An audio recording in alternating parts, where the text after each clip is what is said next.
Okay. Hello students, स्वागत है आप सभी का आशीष सिंह लेक्चर्स की इस लेटेस्ट लाइव स्ट्रीम में। दोस्तों, वेक्टर्स का पार्ट 2 चल रहा है। पार्ट 1 हम लोग कल सक्सेसफुली कवर कर चुके हैं, जहां पे आप लोगों ने वेक्टर्स से मुलाकात करी। आप लोगों ने समझा कि एक वेक्टर को अर्थात एक सदिश को किस प्रकार प्रदर्शित किया जाता है। फिर आप लोगों ने ये सीखा कि दिशाएं किस प्रकार से देखी जाती हैं। फिर आप लोगों ने ये भी सीखा कि आपका जो वेक्टर है उस वेक्टर के लिए आप किस प्रकार से प्रदर्शित कर पाते हैं उसको। और कभी भी एग्जाम के अंदर कोई डायरेक्शन वगैरह आपसे पूछे तो आपको अच्छे से पता है कि हाँ, एक वेक्टर की डायरेक्शन को हम किस प्रकार से प्रदर्शित करते हैं। तो बहुत खुशी की बात है कि आप लोग रेगुलर हैं और चीज़ों को सही समझ रहे हैं, क्योंकि वेक्टर टॉपिक इस प्रकार का है कि अगर आप इस पर ध्यान नहीं देंगे तो आपको आगे आने वाले समय में न्यूमेरिकल्स करने में भी दिक्कत होगी। अगर आप एक अच्छी कैटेगरी के क्वेश्चंस करेंगे तो अच्छी कैटेगरी के क्वेश्चंस करने में भी आपको ये टॉपिक परेशान करेगा अगर नहीं आता है तो। और दूसरा ये है कि कुछ डेरिवेशंस इस तरह के हैं जिनके लिए वेक्टर की नॉलेज होना बेहद आवश्यक है। तो अगर आपको वेक्टर्स की नॉलेज नहीं है तो फिर बहुत दिक्कत की बात है। सही है, तो चलिए क्लास को शुरू करते हैं। सभी लोगों का बहुत बहुत स्वागत है। ध्यान दीजिए, आज की हेडिंग हम लोग लेते हैं कि जो वेक्टर्स हम लोगों ने कल सीखे थे, आज हम उन वेक्टर्स से संबंधित कुछ महत्वपूर्ण तथ्यों का अध्ययन करेंगे। तो आप हेडिंग लगा सकते हैं वेक्टर अर्थात सदिश। हेडिंग लगाओ फटाफट, सदिश बोले तो वेक्टर से संबंधित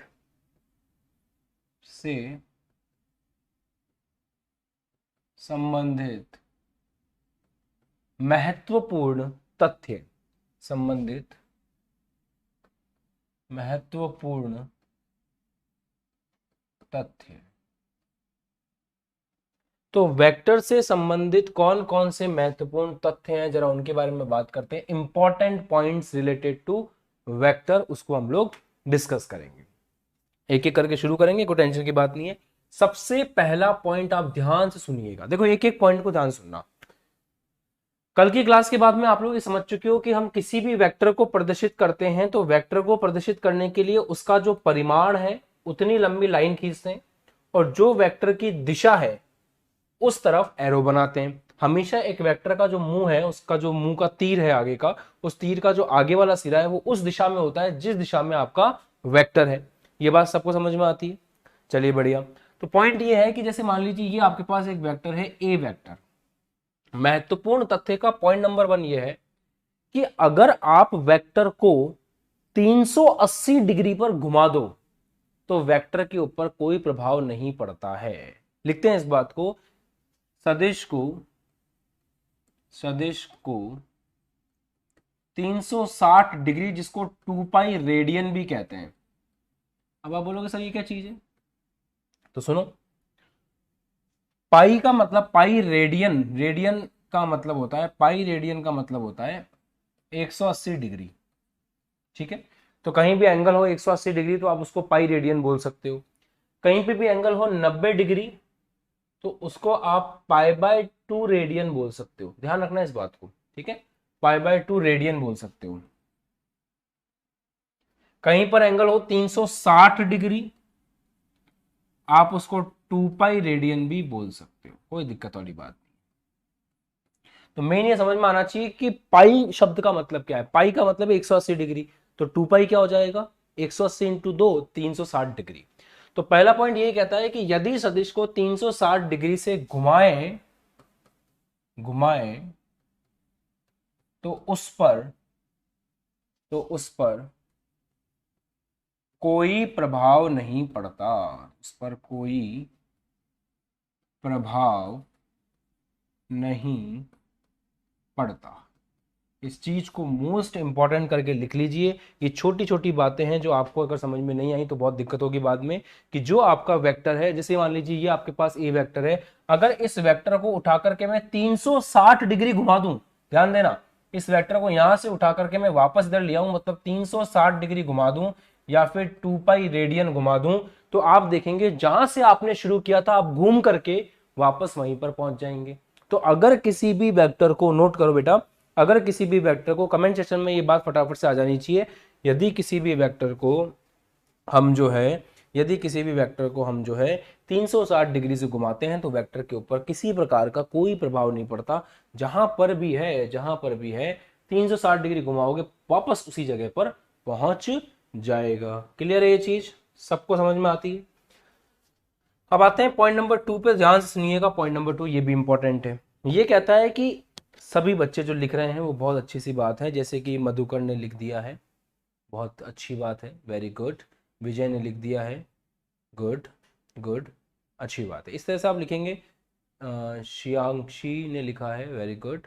सागर सिंह ने लिख दिया है, सागर सिंह ने इंग्लिश में भी लिखा है। जगदीश ने लिखा है, वेरी गुड। ऐसे ही आप लोग एक्टिव हो क्लास में, अच्छा लगता है देख करके।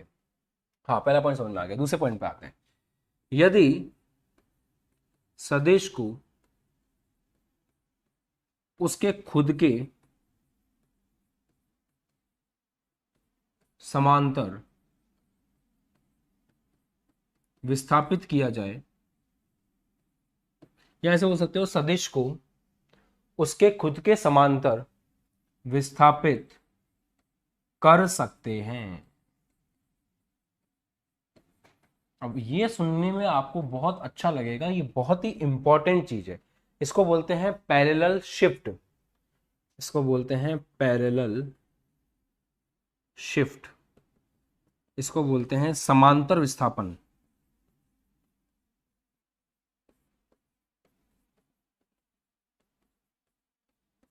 क्या बोलते हैं इसको? समांतर विस्थापन। ध्यान से सुनिएगा, मजा बहुत आएगा इस टॉपिक में आपको। जैसे मान लीजिए एक वेक्टर है आपके पास, ये वेक्टर है, ये एक वेक्टर है,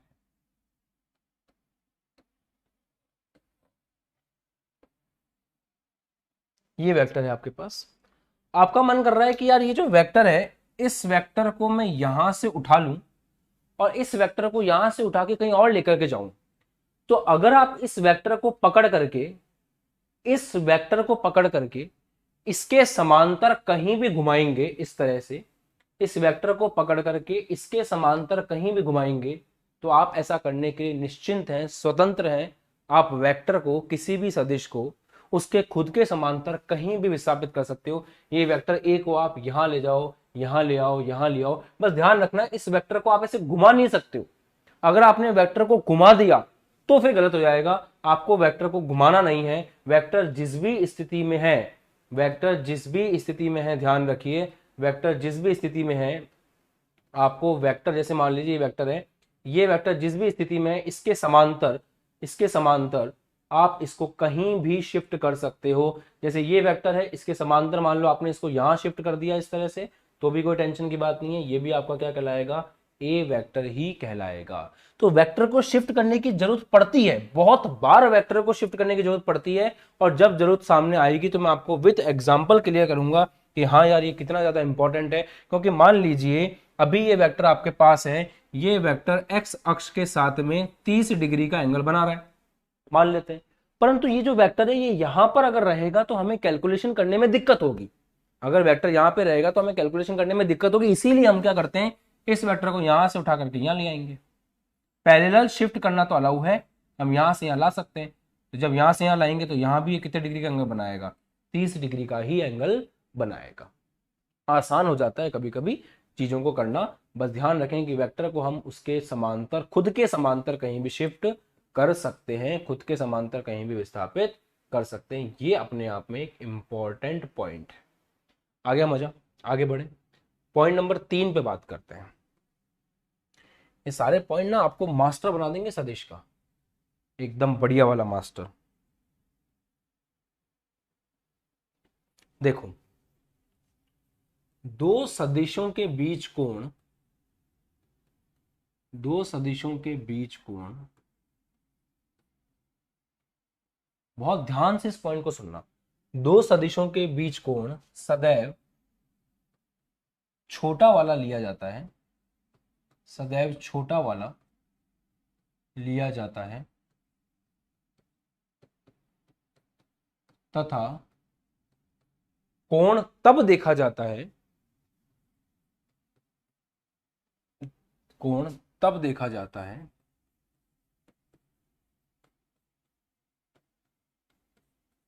जब उनकी पूंछ से पूंछ मिली हो, उनकी पूंछ से पूंछ मिली हो।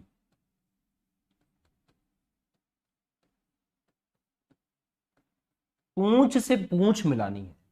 अगर आप एक सदिश की पूंछ से पूंछ मिला दोगे, उसके बाद छोटा वाला जो एंगल है वो उन दो सदिशों के बीच का एंगल कहलाएगा। अब आप बोलोगे सर समझ में नहीं आया, एग्जाम्पल से क्लियर करिए। ठीक है, बहुत सिंपल एग्जाम्पल से क्लियर करना। जैसे मान लो एक सदिश आपका, एक वेक्टर आपका ये है, दूसरा वेक्टर आपका ये है, ये ए वेक्टर है, ये बी वेक्टर है। मान लेते हैं ये वाला जो एंगल है ये 120 डिग्री है। अब मेरा सवाल आपसे ये है कि मैं आपसे इतना पूछ रहा हूं कि मुझे ये बताओ कि ए वेक्टर तथा बी वेक्टर के बीच में कोण कितना है। ए वेक्टर तथा बी वेक्टर के मध्य कोण कितना है वो आपको बताना है। बहुत ध्यान समझिएगा, बहुत इंटरेस्टिंग है ये। ए वेक्टर और बी वेक्टर के बीच में आप कोण केवल तभी देख सकते हो जब उनकी पूंछ से पूंछ मिली हो। तो इस वेक्टर की पूंछ और इस वेक्टर की पूंछ मिली हुई है, ठीक बात है। दूसरा पॉइंट ध्यान रखिएगा कि जो एंगल थीटा है वो एंगल 0 डिग्री से बड़ा हो सकता है, उसके बराबर हो सकता है, या फिर 180 डिग्री से कम हो सकता है या उसके बराबर हो सकता है। ये हमेशा ध्यान रखना, कभी भी दो वेक्टर के बीच का एंगल 180 डिग्री से ज्यादा नहीं हो सकता। कभी भी दो वेक्टर्स के बीच का एंगल 180 डिग्री ज्यादा नहीं हो सकता। अब यहां पे अगर अपन गौर करें तो ये ए और बी की पूंछ से पूंछ मिली हुई है। अब इनके बीच में आपको दिख रहा होगा ये कोण कितना है, 180 डिग्री है। और ये अंदर वाला कोण कितना है, पूरा 360 है। अगर आप सोचो तो ये पूरा का पूरा कितना होगा, 360 होगा। तो अगर कंप्लीट 360 है, फॉर एग्जांपल जैसे यहां पे देख करके फीलिंग ऐसी आ रही है कि ये एंगल लगभग 270 के बराबर होना चाहिए, है ना।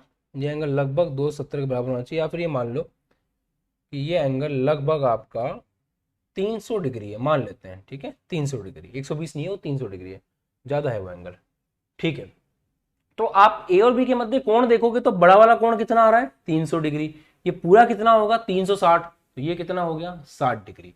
तो अब दिमाग लगाने वाली बात यह है कि इन दोनों के बीच का एंगल 300 डिग्री लिखना है या इन दोनों के बीच का एंगल 60 डिग्री लिखना है। तो ये बोला है दो सदिशों के बीच कोण सदैव छोटा वाला लिया जाता है। मतलब ए और बी के बीच में जो कोण है वो कितना बोला जाएगा, 60 डिग्री बोला जाएगा, ना कि 300 डिग्री। क्यों, क्योंकि 300 डिग्री इनके बीच का बड़ा कोण है और 60 डिग्री इनके बीच का छोटा कोण है। तो हम कौन सा वाला लेंगे बेटा, हम 60 डिग्री वाला ही लेंगे। क्लियर है, आ गया समझ में। चलो बताओ, क्लियर हुआ ये। अब मैं आपसे एक सवाल पूछूं, इसको अगर किसी को लिखना हो, नोट करना हो तो पॉज करके नोट कर सकते हैं, फिर मैं आपको इससे संबंधित एक प्रश्न पूछूंगा। डन, ठीक है। आप मुझे एंगल बताएंगे इन दोनों के बीच में। ये एक वेक्टर आ रहा है और दूसरा वेक्टर इस तरह से है, और ये एंगल 120 डिग्री है। अब मेरा सवाल इतना है आपसे कि ये वेक्टर ए है, ये वेक्टर बी है, ये बताइए, ये वेक्टर बी है, ये बताइए कि ए और बी वेक्टर के बीच में कोण कितना है। ए और बी वेक्टर के बीच में थीटा कितना है, बताइए, सॉल्व कीजिए इसको। ए और बी वेक्टर के बीच में एंगल बताइए, फटाफट, टाइम खराब नहीं करना। ए और बी वेक्टर के बीच में एंगल बताइए जल्दी से। ए और बी वेक्टर के बीच में एंगल बताइए। ए और बी वेक्टर के बीच में एंगल बताइए, जल्दी से करो। ए और बी वेक्टर के बीच में एंगल बताइए। ए और बी वेक्टर के बीच में एंगल बताइए, कमेंट करो फटाफट से, देखते हैं कितने बच्चे होशियार हैं यहाँ पे। जल्दी से एंगल बताओ। ए और बी वेक्टर के बीच का एंगल बताइए।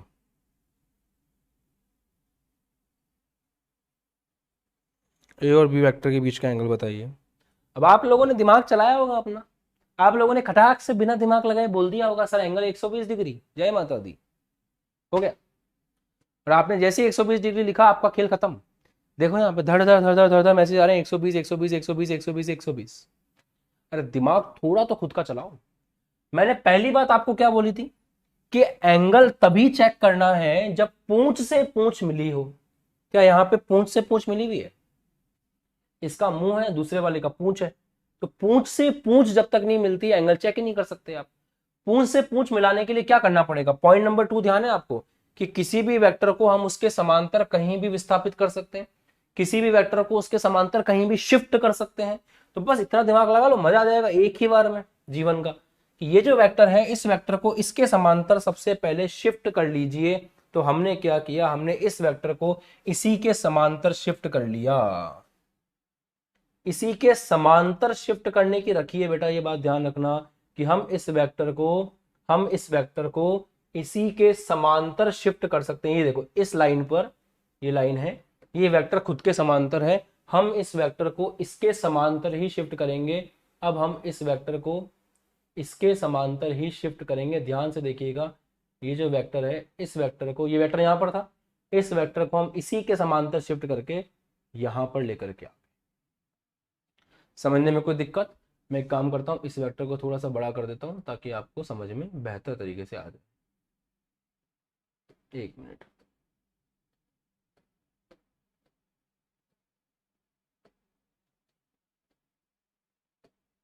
हम्म,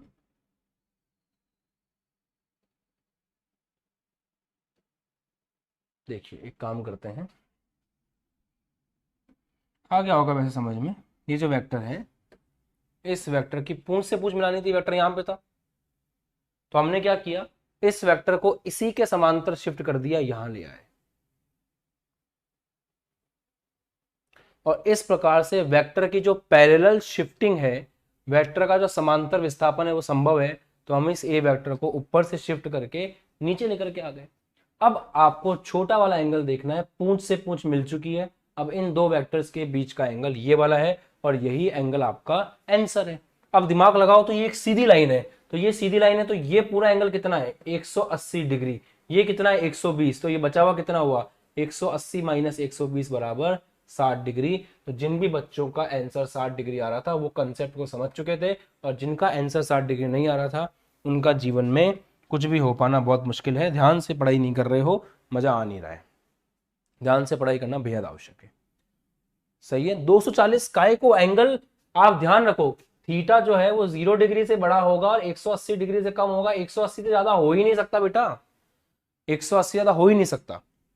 वेरी गुड। जिसका आंसर सही था उसको बहुत बहुत बधाई, जिसका आंसर गलत था उसको थोड़ा सा टॉपिक को फिर से वापस ध्यान से पढ़ने की जरूरत है। चलो अब एक और क्वेश्चन करके बताओ।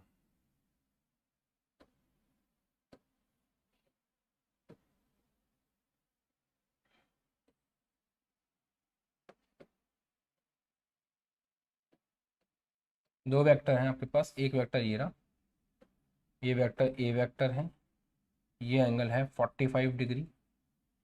एक वेक्टर आपका ये वाला है,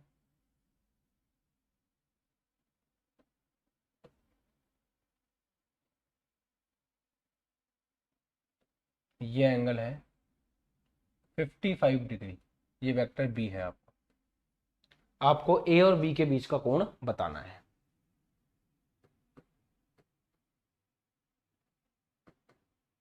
चलो करके बताओ फटाफट, ए और बी के बीच का कोण कितना होगा। देखें जरा कितना ध्यान से पढ़ा है, टॉपिक को कितना ध्यान से सीखा है, चेक करते हैं।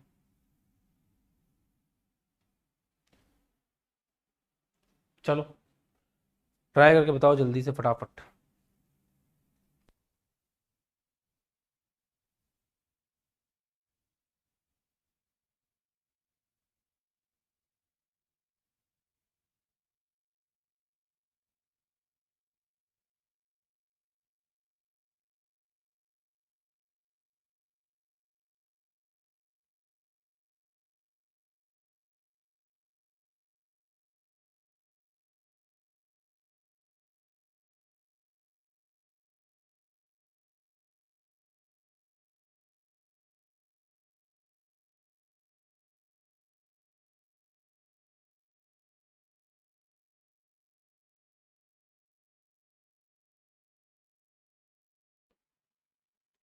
बच्चों के अलग अलग रिप्लाई आ रहे हैं।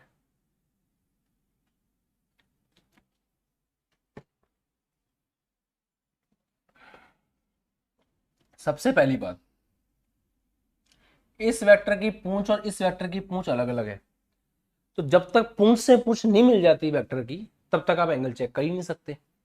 तो सबसे पहला काम आपको ये करना है कि पूंछ से पूंछ मिलानी है। शुरू करें। उसके लिए वेक्टर को करना पड़ता है पैरेलल शिफ्ट, मतलब आपको इस वेक्टर को उठा करके इधर लाना पड़ेगा, तब जाकर के समझ में आएगा कि इनके बीच का एंगल कितना है। तो सबसे पहले एक काम करते हैं, इस वेक्टर के लिए अपन एक लाइन ड्रॉ करते हैं ताकि हम उस वेक्टर को उठा करके ला सकें। ये रहा वेक्टर। बहुत समझदारी से करने वाली चीजें हैं ये देखो, ये हमने वेक्टर के लिए लाइन ड्रॉ कर दी। अब हम वेक्टर को चाहें तो उठा करके ला सकते हैं। ये वो लाइन है जिससे आपका वेक्टर उठ के आ सकता है। बहुत अच्छे समझना, इस वेक्टर को शिफ्ट करना है। इस वेक्टर की पुरानी लाइन कौन सी है? ये वाली है। अब अच्छे समझना, इसको थोड़ा बड़ा कर देता हूँ और इसका कलर भी चेंज कर देता हूँ। ठीक है, ये वेक्टर यहाँ पे था, यहाँ पे था वेक्टर। ठीक है, इस वेक्टर को अपन को शिफ्ट करना पड़ेगा क्योंकि इसकी पूंछ उसकी वेक्टर की पूंछ से मिल नहीं रही है। तो इस वेक्टर को यहां से उठा करके आगे लेकर के आना पड़ेगा, ऐसे यूं। अब ये आपका वेक्टर बी जो है वो शिफ्ट होकर के यहां पे आ चुका है। अब इनकी पूंछ से पूंछ मिल चुकी है दोनों वेक्टर्स की। अब ए और बी के बीच में ये देखो, यहां पे इनकी पूंछ पूंछ मिल चुकी है। तो अब इनके बीच में जो एंगल है ये वाला, यही एंगल इनका आंसर होगा इन दोनों वेक्टर्स के बीच का। सही है। और देख करके कितना अच्छा लग रहा है कि अधिकतर बच्चों को लॉजिक समझ में आ गया, अधिकतर बच्चों का आंसर एकदम सही आ रहा है।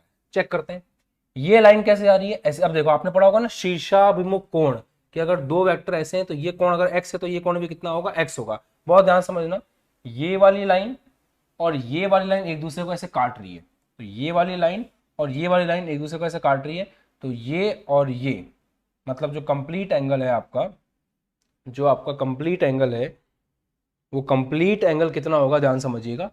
ये लाइन यहां से यहां तक का जो एंगल है ये वाला, ये बराबर होगा इसके। तो ये एंगल कितना हो गया? 55 डिग्री। समझिए आराम से। अब अगर यहां से यहां तक का एंगल 45 है तो बचा हुआ 45 हुआ। क्यों हुआ 45? क्योंकि ये अगर 45 डिग्री है तो ये भी 45 डिग्री हुआ बचा हुआ। अब ध्यान से देखिए, ये यहां से ऐसे है कंप्लीट, तो ये पूरा एंगल कितना है? 55। अंदर का एंगल कितना है? 45। तो ये वाला एंगल कितना हुआ? 55 माइनस 45 बराबर 10 डिग्री। और आप सभी का आंसर 10 डिग्री आ चुका है।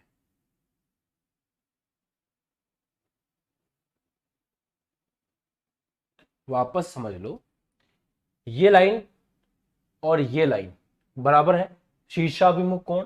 तो ये अगर 55 है तो ये पूरा 55 होगा यहां से यहां तक। यहां से यहां तक 45 है, इसको देखो तो ये भी 45 होगा, 90 में से माइनस करने से आएगा। अब यहां से यहां तक 45 है, यहां से यहां तक 55 है और हमें ये चाहिए। तो ये वाला एंगल होगा, कंप्लीट एंगल में से इसको घटाना पड़ेगा। तो 55 में से 45 को घटाना पड़ेगा, तब जाकर के वह एंगल निकल के आएगा। बताओ, ठीक है?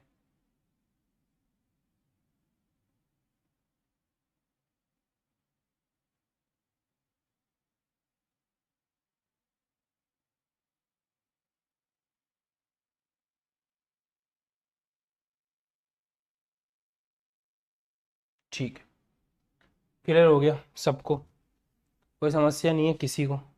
आगे बढ़ सकते हैं अपन अब। ठीक है, ये चीज यहां तक सेट होती है। उम्मीद करता हूं कि आपको ये पूरी चीज अच्छे समझ में आ गई है। अब आप कर पाएंगे। अब हम शुरू करते हैं। अब हम पढ़ने जा रहे हैं कि हम दो वेक्टर को इक्वल कब कहेंगे। तो पॉइंट नंबर 4 हम लोग पढ़ रहे हैं, ध्यान से देखिए। पॉइंट नंबर 4 को बहुत ध्यान सुनिएगा। दो वेक्टर, दो सदिश एक समान होंगे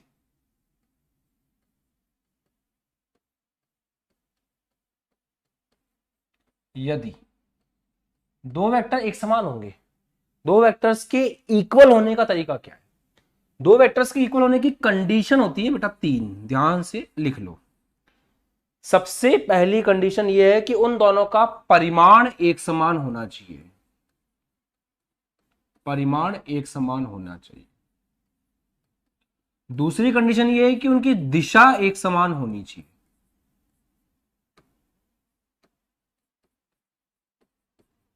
अब आप बोलोगे सर इसका क्या मतलब है, आराम से सुनो, सब समझ में आएगा।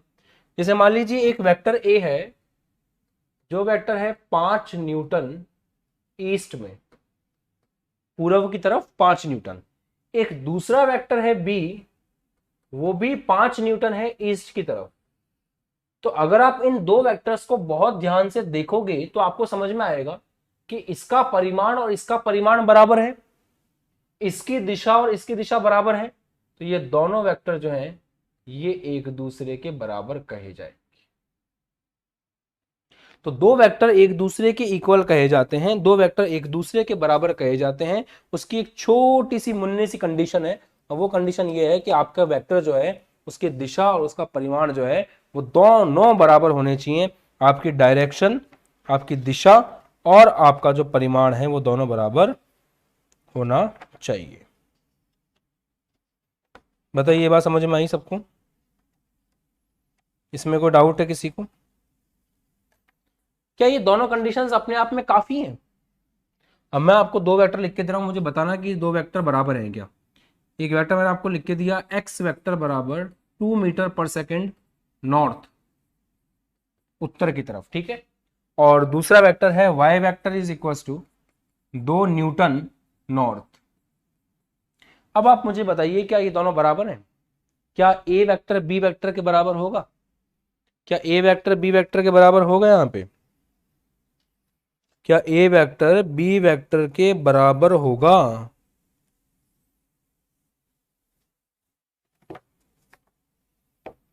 क्या ए वेक्टर बी वेक्टर के बराबर होगा? यहां पर ए वेक्टर बी वेक्टर के बराबर नहीं होगा। क्यों नहीं होगा? ध्यान से सुनो। मैं आपसे बोलूं 1 किलो बराबर 1 सेंटीमीटर हो सकता है क्या? किलोग्राम द्रव्यमान की इकाई है और सेंटीमीटर लंबाई की इकाई है। तो द्रव्यमान की इकाई को आप लंबाई की इकाई के कभी भी बराबर नहीं कर सकते, कभी भी इक्वल नहीं कर सकते। एक समान होना चाहिए इकाई, तभी जाकर के हम बोल सकते हैं कि दोनों बराबर है। ध्यान से देखें, यहां पे मीटर पर सेकंड है वेग, और यहां पर न्यूटन है बल। तो यहां पे हालांकि परिमाण दोनों का 2 और 2 है, दिशा दोनों की नॉर्थ और नॉर्थ है, उसके बाद भी ये एक समान नहीं कहलाएंगे। X vector is not equal to Y vector. Reason, ये दोनों अलग अलग भौतिक राशियों को प्रदर्शित कर रहे हैं। कहने का मतलब यह है कि इकाई भी, यूनिट भी एक समान होनी चाहिए, यूनिट सेम होनी चाहिए, यूनिट एक समान होनी चाहिए। यूनिट अगर सेम नहीं है तो आप बोलेंगे कि दोनों वेक्टर बराबर नहीं है। यस और नो? आ गया समझ में? मस्त चीज थी ना एकदम। अब पॉइंट नंबर 5 देखिए। ऐसे एक एक चीज ऐसे बढ़िया सीख रहे हैं ना अपन, कि वेक्टर से संबंधित कोई डाउट रहता कैसे, मैं भी देखता हूं। वेक्टर से संबंधित आपको किसी प्रकार का कोई भी डाउट नहीं बचेगा, और ध्यान से आप सुनते रहिए। एक बात बताओ, इससे पहले मैं ना आपके सामने 3 वेक्टर बना के देता हूं, मुझे बताना ये तीनों वेक्टर एक समान है क्या। एक वेक्टर मैंने आपको ये बना के दिया, दूसरा वेक्टर मैंने आपको ये बना के दिया, तीसरा वेक्टर मैंने आपको ये बना के दिया। आपसे पूछा जा रहा है कि ये वेक्टर मान लेते हैं कि इस वेक्टर का नाम है सी वेक्टर, ये वेक्टर है डी वेक्टर, और ये वेक्टर है ई वेक्टर। मेरा सवाल है, क्या ये तीनों वेक्टर एक समान है? अब दिमाग लगाओगे यार, क्या ये तीनों वेक्टर एक ही दिशा में है? सबसे पहला दिमाग तो आपका ये लगेगा कि क्या ये तीनों वेक्टर एक ही दिशा में है।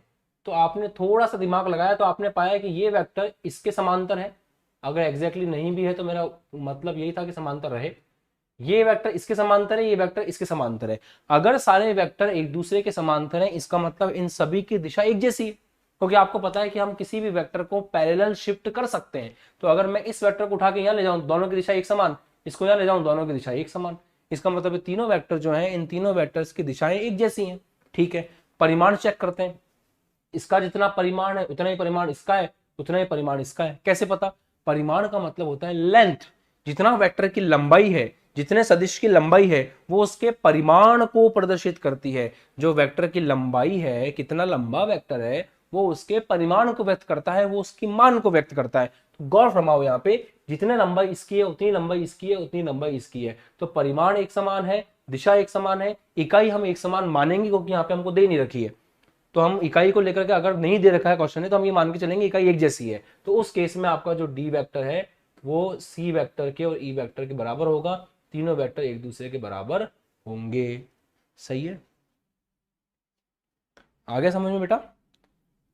चलो बढ़िया।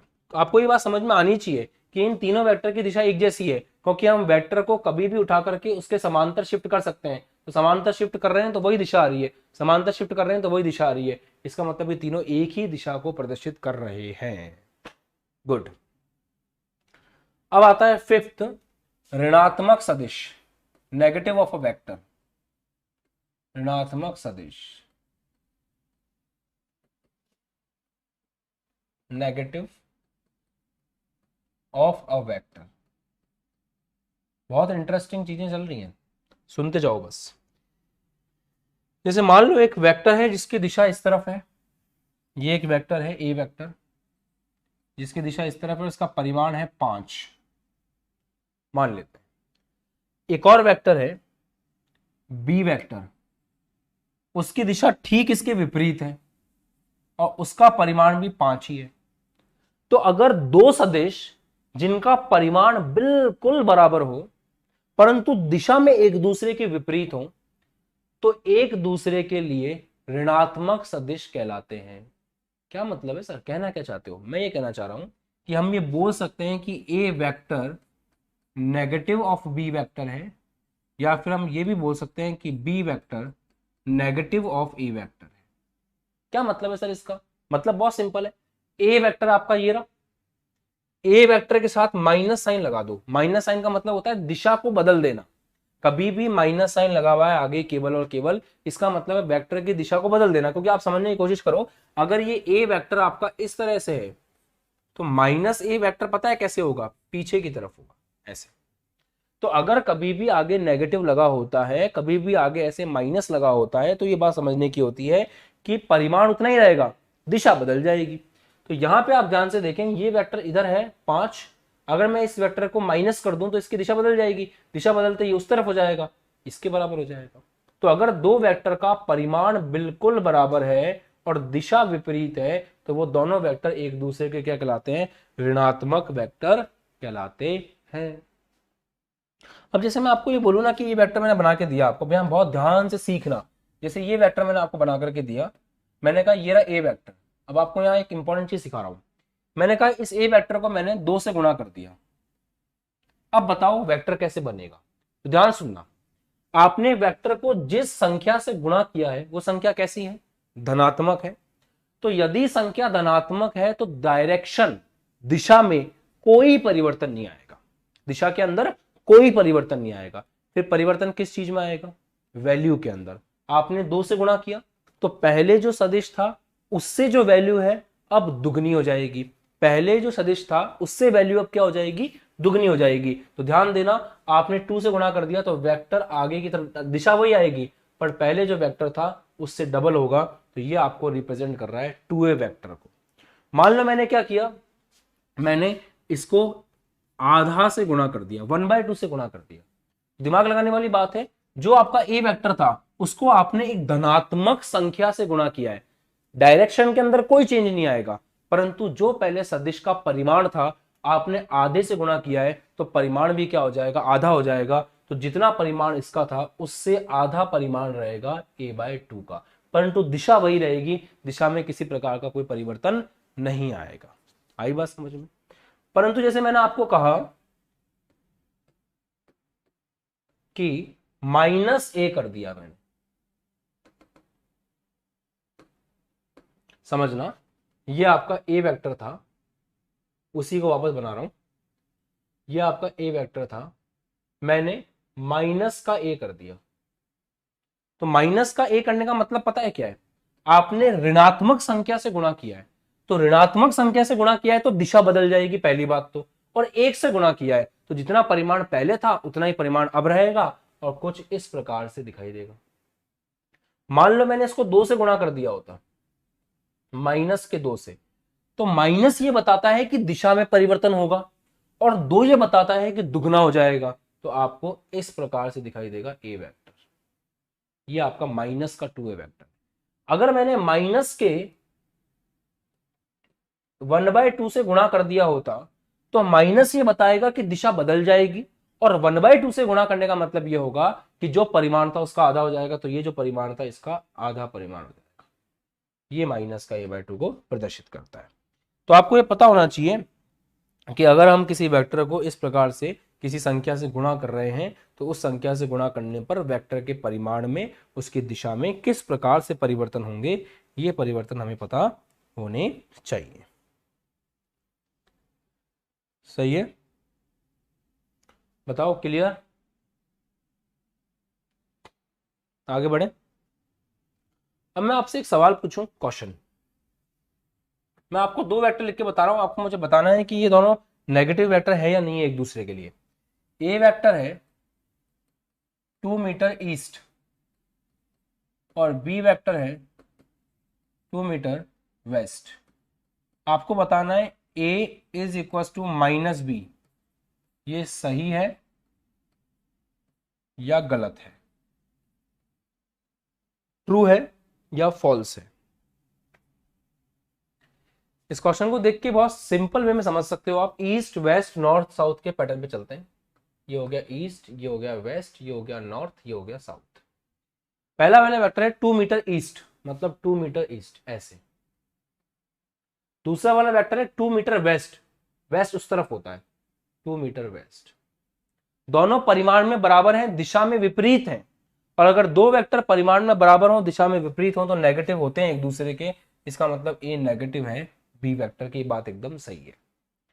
मान लो ऐसा लिखा हुआ हो, एक और इसका पार्ट 1 था, अब मैं आपको इसका पार्ट 2 दे रहा हूं। जैसे मान लो ए वेक्टर आपका है 3 मीटर ईस्ट और बी वेक्टर आपका है 6 मीटर वेस्ट। अब मैं आपसे पूछ रहा हूं कि A vector is equal to minus का बी वेक्टर, ये बात सही है या ये बात गलत है। अब मैं आपसे सवाल पूछ रहा हूं कि इज इट ट्रू और फॉल्स, ये चीज सही है या गलत है। अब 3 मीटर ईस्ट मतलब 3 मीटर ईस्ट इस तरफ है 3 मीटर, 6 मीटर वेस्ट मतलब 6 मीटर बड़ा है उससे और वेस्ट की तरफ। ये दोनों एक दूसरे के विपरीत तो है, बट क्योंकि ये परिमाण में बराबर नहीं है, क्योंकि मैंने आपको बताया था नेगेटिव ऑफ वेक्टर का मतलब क्या होता है, दोनों का परिमाण बराबर होना चाहिए, मतलब मॉड ए बराबर मॉड बी होना चाहिए और इनकी दिशा विपरीत होनी चाहिए, तब जाकर के हम बोलते हैं कि ए वेक्टर बी का नेगेटिव है या बी वेक्टर ए का नेगेटिव है। यहां पर इनकी दिशा तो विपरीत है परंतु परिमाण बराबर नहीं है, इसलिए ए इक्वल टू माइनस का बी, ये चीज यहां पर गलत है, यहां पे ये चीज काम नहीं करेगी। इस बात को आपको अच्छे से याद रखना है। वेक्टर का मतलब इतने अच्छे से सीख रहे हो आप कि आपको जब ये वेक्टर पढ़ रहे हो तो पैटर्न कुछ इस टाइप का है कि आपको दिक्कत होगी नहीं, अच्छे समझ में आएगा आपको।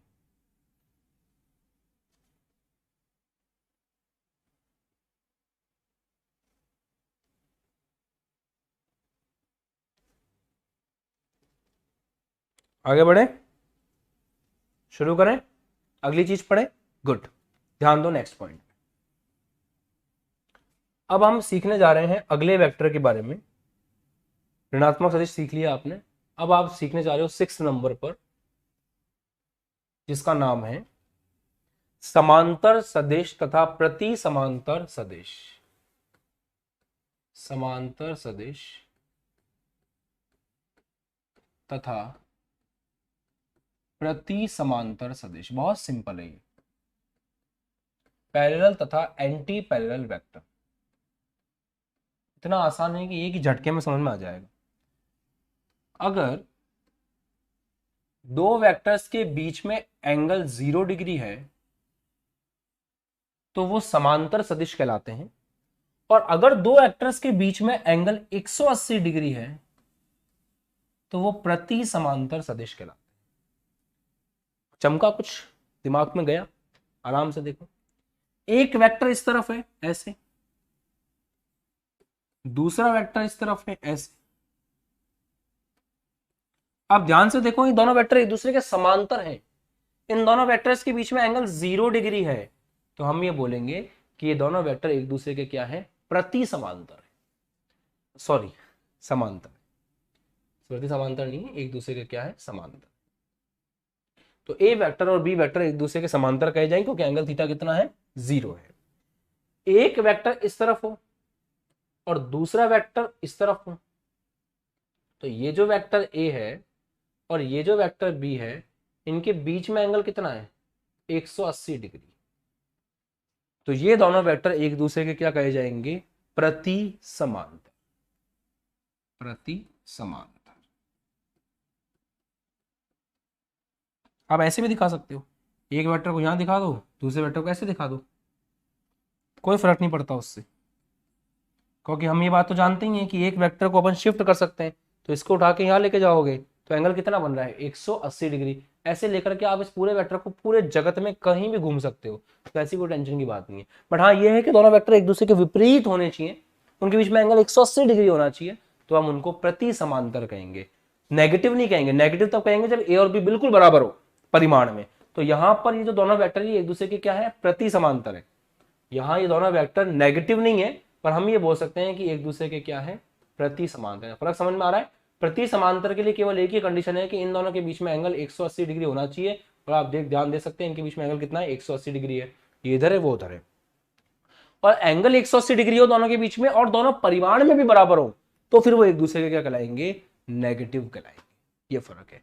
तो नेगेटिव ऑफ अ वेक्टर का बीच में और प्रति समांतर के बीच में जो फर्क है वो आपको अच्छे से मक्खन होना बहुत जरूरी है, अदरवाइज एग्जाम टाइम में आप कंफ्यूज हो सकते हैं थोड़े बहुत। अगर क्लियर मैंने आपको अच्छे से कर ही दिया है, कंफ्यूज होने वाली बात है ही नहीं। आगे बढ़े, संरेखीय सदिश, पॉइंट नंबर 7। संरेखीय सदिश, संरेखीय सदिश, कोलीनियर वेक्टर, बहुत मस्त है, इतना आसान है कि क्या बताएं। एक वेक्टर है, एक ही लाइन पर, जो एक लाइन है उसी लाइन पर पहला वेक्टर है, उसी लाइन पर दूसरा वेक्टर है। सिंपल। जैसे एक वेक्टर, ए वेक्टर जिस लाइन पर है उसी लाइन पर दूसरा वेक्टर है। तो अगर एक वेक्टर और दूसरा वेक्टर एक ही लाइन पर हो, दोनों की लाइन एक ही हो, तो हम बोलेंगे कि ए वेक्टर और बी वेक्टर क्या है, संरेखीय है। एक ही रेखा पर, एक ही रेखा पर, एक ही रेखा पर है। अगर दोनों वेक्टर एक ही रेखा पर हैं तो इसका मतलब वो क्या कहलाएंगे, कोलीनियर वेक्टर। क्या कहलाएंगे, कोलीनियर वेक्टर। आगे बढ़े, 8th पॉइंट अब आपके सामने निकल के आ रहा है, समतलीय सदिश। समतलीय सदिश,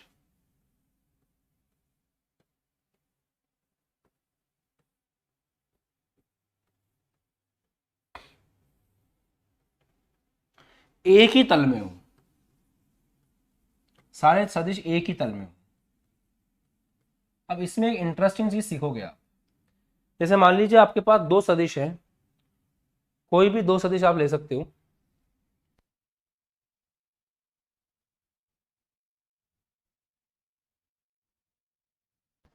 जैसे मान लो ये दो वेक्टर में लेके आ गया आपके लिए, समझाने के लिए आपको, ठीक है। और हम इस डायरी की सहायता से समझेंगे, इस डायरी की सहायता से समझेंगे, ध्यान से देखिएगा। कलर हम थोड़ी देर के लिए चेंज करते हैं ताकि आपको बैकग्राउंड से दिक्कत ना हो, ठीक है। अब ध्यान सीखिएगा जो मैं सिखाना चाह रहा हूं। एक वेक्टर ये रहा ऐसे, दूसरा वेक्टर ये रहा ऐसे। अब मैं आपसे बोलूं कि ये जो दो वेक्टर हैं, ये दो वेक्टर किस तल में हैं, तो ये दो वेक्टर इस तल में है ऐसे। अगर ये दो वेक्टर ऐसे रखे हों और मैं आपसे सवाल पूछूं कि ये दो वेक्टर किस तल में है, ये दो वेक्टर इस तल में है। ये दो वेक्टर ऐसे पड़े हुए हों, मैं आपसे सवाल पूछूं ये दो वेक्टर किस तल में है, ये दो वेक्टर इस स्मार्ट बोर्ड के तल में है। मतलब एक बात समझ में आई कि अगर आपके पास दो वेक्टर हैं, अगर आपके पास दो वेक्टर हैं ए और बी, तो दो वेक्टर हमेशा एक ही तल में होते हैं। अगर आपके पास दो वेक्टर हैं तो दो वेक्टर हमेशा एक ही तल में होते हैं, क्योंकि आप चेक कर लो, अगर दो वेक्टर ऐसे हैं, यूं रखे हुए हैं, तो इनका तल क्या हो गया, ये हो गया, एक ही तल में है। दो वेक्टर ऐसे पड़े हुए हैं, एक ही तल में। दो वेक्टर आपके कैसे रखोगे, यूं रखोगे, ऐसे रखे हुए हैं, ये इसका तल है। तो दो सदिश सदैव एक ही तल में होते हैं, ये बात तय है कि दो सदिश सदैव एक ही तल में होते हैं। इस पॉइंट को लिखता हूं मैं आपके सामने, पहले सुनिएगा। दो सदिश सदैव एक ही तल में होते हैं, लिख लो इस बात को कॉपी में, बहुत इंपॉर्टेंट बात है कि बहुत इंपॉर्टेंट बात है कि दो सदिश सदैव समतलीय होते हैं।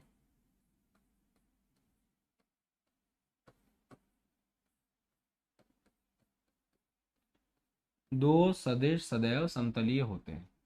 चक्कर कब पड़ता है, जब तीसरे सदिश की एंट्री होती है ना, तीसरे सदिश की एंट्री होती है। मान लेते हैं तीसरा सदिश है,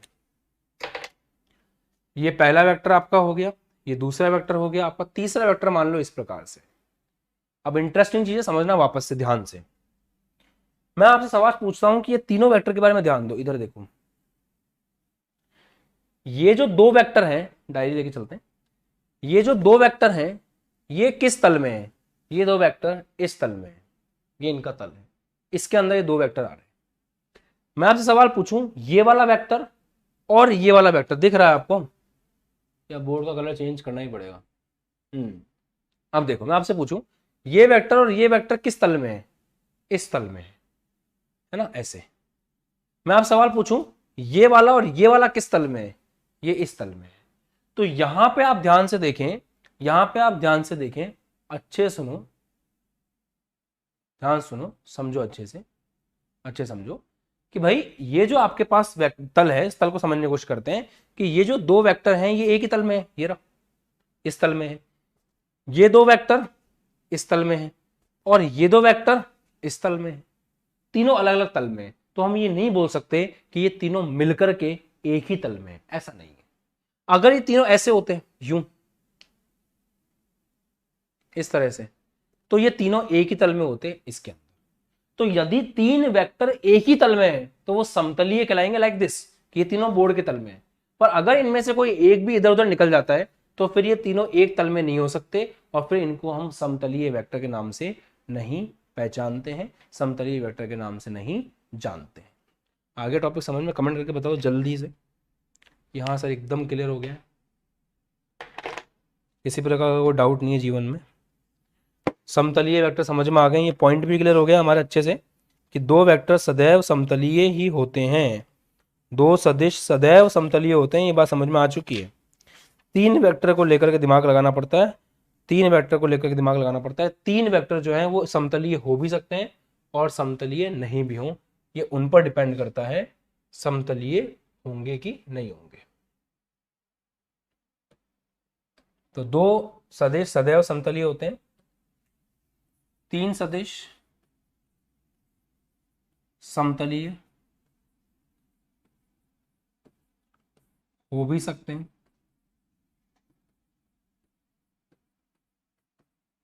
और नहीं भी। जैसे मैंने आपको बताया कि एक वेक्टर ऐसे है ए वेक्टर, दूसरा वेक्टर ऐसे है बी वेक्टर, और तीसरा वेक्टर भी इसी बोर्ड पर है सी वेक्टर। तो ये तीनों वेक्टर जो है, इन तीनों वेक्टर का जो तल है वो ये बोर्ड है। तो ये तीनों वेक्टर जो है समतलीय है, परंतु इनमें से ऐसा हो जाए कि एक वेक्टर इधर, एक वेक्टर इधर और एक वेक्टर इधर हो, फिर कहानी बिल्कुल अलग हो जाएगी। जैसे ये ए वेक्टर, ये बी वेक्टर, ये सी वेक्टर, फिर ए और बी वेक्टर जो है वो इस तल के अंदर होंगे, सी और बी वेक्टर इस तल के अंदर होंगे,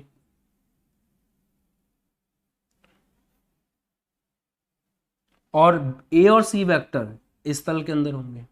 तीनों का तल जो है वो अलग अलग होगा, तीनों का तल जो है वो अलग अलग होगा।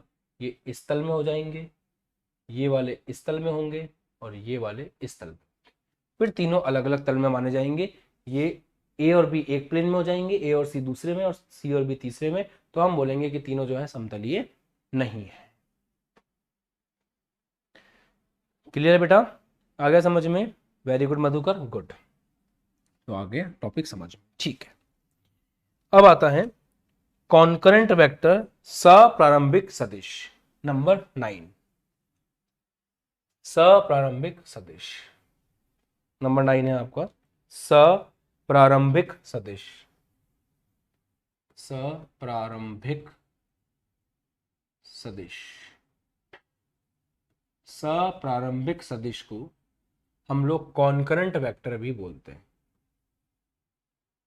एक बहुत प्यारी प्यारी चीजें हैं बेटा, हल्के में नहीं लेने का, बहुत ही इंटरेस्टिंग चीजें हैं। अगर इतनी इंटरेस्टिंग चीजें पढ़ोगे जीवन में तो मजा ही कुछ और आ जाए, है ना। अब मैं आपसे बोलूं कि 2 या 3 वेक्टर हों और उन 2 या 3 वेक्टर का प्रारंभ बिंदु एक ही हो, या उन 2 या 3 वेक्टर की पूछें कहीं ना कहीं काटती हूं, तो हम कहेंगे कि वो तीनों वेक्टर जो हैं सप्रारंभिक सदिश हैं। वो तीनों वेक्टर जो हैं सप्रारंभिक सदिश हैं, कॉन्करेंट वेक्टर हैं, है ना, कॉन्करेंट वेक्टर है। पूंछ से पूंछ मिलानी है, पूंछ से पूंछ मिला, समझ रहे हो। ध्यान दो कैसे, जैसे मान लो एक वेक्टर आपका इधर है, ए वेक्टर, एक वेक्टर आपका इधर है ऐसे बी वेक्टर, और एक वेक्टर आपका इधर है सी वेक्टर। आप ध्यान से देखें तो इन तीनों की पूंछ एक ही जगह पर मिल रही है, तो तीनों वेक्टर एक ही जगह से उत्पन्न होते हुए दिखाई दे रहे हैं। इन तीनों का प्रारंभ बिंदु एक है, तो ए और बी और सी जो है वो क्या कहलाएंगे, कॉन्करेंट वेक्टर कहलाएंगे इस एग्जांपल। तो तीनों अगर एक ही पॉइंट से जो स्टार्ट हो रहे हो, तीनों अगर एक ही पॉइंट से स्टार्ट हो रहे हो, तो उन्हें हम सप्रारंभिक सदिश कहेंगे, सप्रारंभिक, एक ही बिंदु से स्टार्ट होने वाले। और इनकेस अगर वो एक बिंदु से स्टार्ट नहीं हो रहे हो तो भी कोई दिक्कत नहीं है, उनकी क्रिया रेखा एक ही होनी चाहिए। अब आप बोलोगे सर ये क्या बोल रहे हो, हमारे ऊपर से जा रहा है। देखो, एक ही बिंदु से आरंभ हो रहे हो या फिर क्रिया रेखा, क्रिया रेखाएं प्रतिच्छेद कर रही हो। आप बोलोगे सर ये क्या चीज है, थोड़ी कम समझ में आई, आप भी समझाते हैं, अभी समझाते हैं, ध्यान से देखिए। ये जो वेक्टर है ए वेक्टर, ये जो वेक्टर है बी वेक्टर, ये जो वेक्टर है सी वेक्टर, जरा गौर से देखिए। इस वेक्टर की क्रिया रेखा पता है कौन सी होगी, इस वेक्टर की क्रिया रेखा होगी इस पूरे वेक्टर जिस लाइन में है उस लाइन को मिला दीजिए, ये इस वेक्टर की क्रिया रेखा कहलाएगी। इस वेक्टर की क्रिया रेखा कौन सी होगी, ये वेक्टर जिस लाइन में है उस लाइन को मिला दीजिए। गंदी बात, गंदी बात, ये इस वेक्टर की क्रिया रेखा होगी, ठीक है। इस वेक्टर की क्रिया रेखा ये होगी। अब ध्यान देना, इन तीनों वेक्टर्स की क्रिया रेखा एक बिंदु के ऊपर प्रतिच्छेद नहीं कर रही है, तो ये कॉन्करेंट नहीं होगा। परंतु हमने बनाया सही नहीं है इसको, हमें इसको कॉन्करेंट ही बनाना है। तो हम करेंगे जुगाड़, हम इसको लेंगे, यहां पे लेके जाएंगे, फिर यहां से लेके आएंगे। अब इसकी जो क्रिया रेखा है वो यहां से गुजर रही है, तो अब आप ध्यान देंगे इन तीनों की जो क्रिया रेखा है वो एक ही पॉइंट से गुजर रही है। अगर तीनों वेक्टर की क्रिया रेखा एक ही पॉइंट से गुजर रही हो तो हम बोलेंगे कि तीनों वेक्टर एक दूसरे के क्या हैं, कॉन्करेंट हैं, तीनों सप्रारंभिक सदिश कहलाएंगे। तो या तो वेक्टर ही तीनों के तीनों एक ही जगह से स्टार्ट हो रहे हो, तीनों की पूंछ एक ही जगह पर हो, या फिर तीनों की क्रिया रेखा एक ही बिंदु पर काट रही हो, तो कॉमन बिंदु पर काट रही हो, तो हम कहेंगे कि वहां पर वो कॉन्करेंट है। एक कॉमन पॉइंट पर क्रिया रेखाएं प्रतिच्छेद करें, एक प्रति तीनों की क्रिया रेखाएं एक ही बिंदु पर प्रतिच्छेद करें, एक ही बिंदु पर सभी सदिशों की